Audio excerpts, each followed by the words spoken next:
Ladies and gentlemen, you are watching yet another episode of Eric Lima Shenanigans of 1977. It's Thursday night, and you know what that means. It's time for your TNA Event Center Wrestling Report. And now here's the man to give you that report, Mr. Eric M. Lima. Thank you very much, Mr. Announcer, sir. Well, hello there, everyone. Welcome to yet another episode of Eric Lima Shenanigans of 1977, episode 1398. That's when we were very, very close to 1,400 episodes of the show. A few minutes, a little bit over half an hour ago, we finished up Rant and Rave, and we're about to talk about what happened on TNA, the TNA Impact After Under Siege, and I got to tell you, this is going to be one heck of a show here. And we'll talk about the System, who celebrated their six-man tag team victory, and Alicia Edwards' first knockout championship victory, tag team championship victory over the team of Spitfire when she joined up with Masa Slamovich.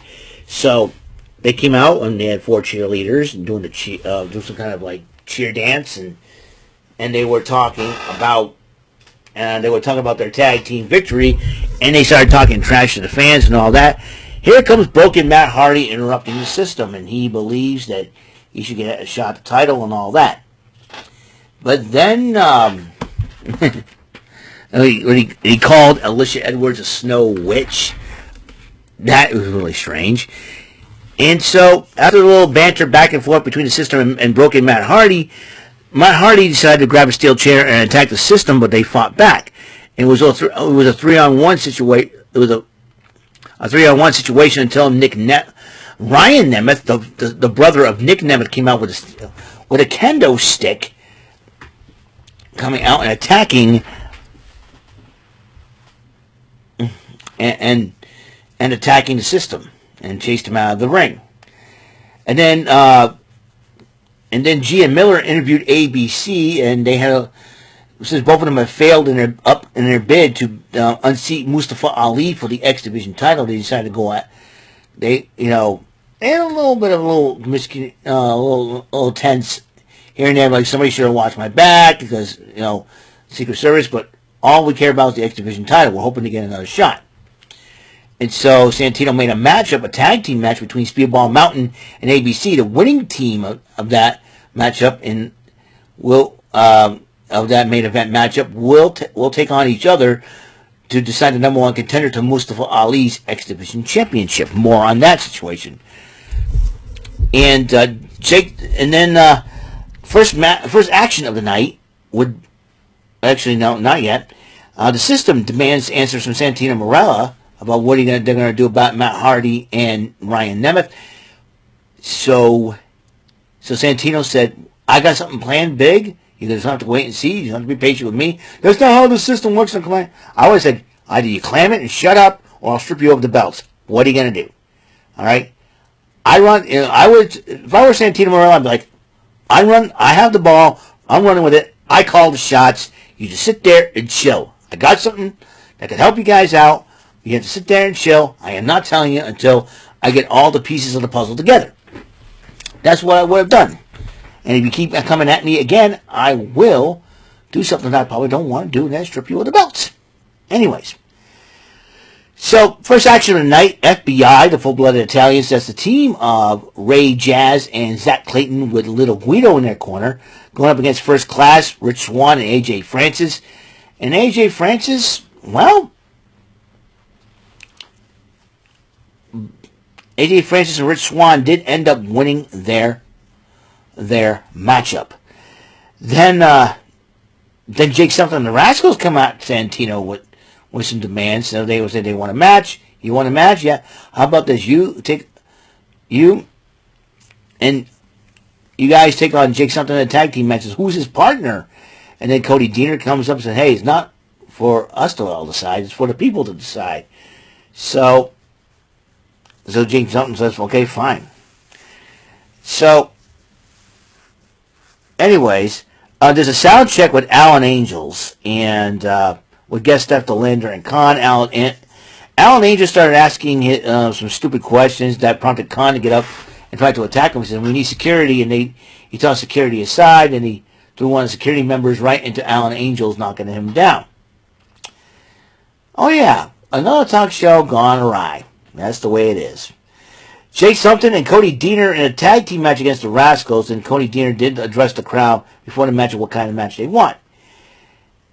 Then the two teams went at it, and I think it was a no qualification anything goes type of matchup, but in the end, the Rascals ended up picking up the victory over Deaner and Sumpton. Remember, these guys used to be known as the Deaners back in the probably in the mid 2010s possibly, of Impact Wrestling, or TNA Impact. But after the matchup, though, Steve Macklin attacks the Rascals after the matchup, and then as he goes to the back, Gia Miller tried to get an interview of Macklin why he attacked the Rascals. And then he said, yeah, I took care of something else, too. And he said, oh, you had to take care, oh, yeah, Frankie Kazarian confronted Macklin. Oh, you had to take care of your business. And they started talking trash, and they went their separate ways. I wouldn't be surprised if Macklin will be targeting Frankie Kazarian next. Mike Santana had a sit-down interview by Tom Hennepin, talked about his return to TNA Impact, about his past with LAX, with Ortiz, where the fallout began, and everything started, and everything else between these, and why did he return to Impact Wrestling? Then Gabby Laspiza, who was formerly of Bustin' Open Radio, was interviewed.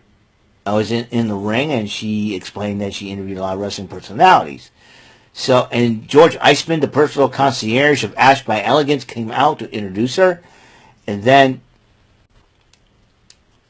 Ash by Elegance was interviewed by Gabby from her show Gabby AF, and then Gabby started asking Ash a lot of questions. Ash decided to insult her and insult the people and everything else, and then they were talking about the matchup where she was cheating to win matches, especially the one against Nia Brookside, and she's complaining that the officials have taken away her jewelry. She goes, well, Gabby goes, well, there's a way you can get them back, and she was real excited. You have to defeat this woman. Nia Brookside comes out and challenges Ash by Elegance to a matchup next week, and that match will happen next week. Where are we at here? So Joe Hendry did a radio interview with Heart Radio about his, about his theme song finishing in the top 10 in the charts over in the UK. Jonathan Gresham went one-on-one with Will Ferreira, who used to be part of Ring of Honor. Gresham did defeat Ferreira and got him an almost smothered black ink smothering on Will Ferreira, just like what happened to Kushida. Well, there was a drive. It was somebody taking a drive to the woods, and there was a little cabin, or a modern-day cabin, and a young lady walked out of that truck and was walking to the back, and who was meditating in the back? Giselle Shaw. And the woman that approached her, Gail Kim. She goes, we need to talk. And it seems like Giselle Shaw is going to be returning pretty soon to TNA Impact. But, I forgot about this. I went ahead here. I skipped the part where Santino Marella makes a 16-person All-Star Champions Challenge match. Now, here are the participants in this Champions Challenge match next week. It will be all champions on one side. That means the system.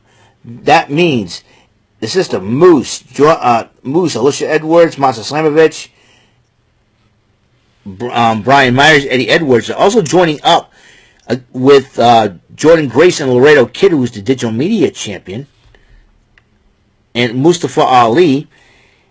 I feel bad Laredo Kid and Jordan Grace. You're a couple faces full of heels.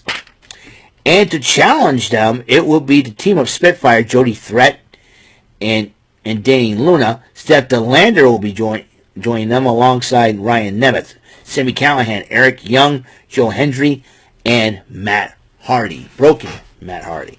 So that is the matchup for next week, which will be very, very interesting for sure. We got Zaya Brookside versus Ash by Elegance, and whoever wins matchup gets the jewelry. So that's how it's going to work. And Mustafa Ali, the X Division champ, joined on commentary as Speedball Mountain took on ABC. That's the team of Chris Bay and Ace Austin. And the winner of that matchup, the winning team in that matchup will have the two teams fight against each other for a chance at the X Division champion Mustafa Ali. Heck of a matchup, could have gone either way, but Speedball Mountain picks up the victory. So that is it. Episode 1398 of Eric Lima Shenanigans of 1977 is complete. I want to thank everybody for tuning in. Tomorrow we got the game of strategy, luck, knowledge, and daring bullseye, and we got SmackDown. Now SmackDown and NXT Level Up will air tomorrow night, but Collision and Rampage will be aired Saturday night. So that's all the time we have on the show, and until the next episode comes rolling around, Mr. Announcer, please take us home. Excuse me. That is all for today's episode. This is your announcer speaking for Eric Lima Shenanigans of 1977. A Big Beefy E, do it for Bob Saget Productions, and in association with a Raven Bofa Telepictures and Distribution. Thank you for watching today's episode. Tune in next time for another episode of Eric Lima Shenanigans of 1977. Goodbye for now.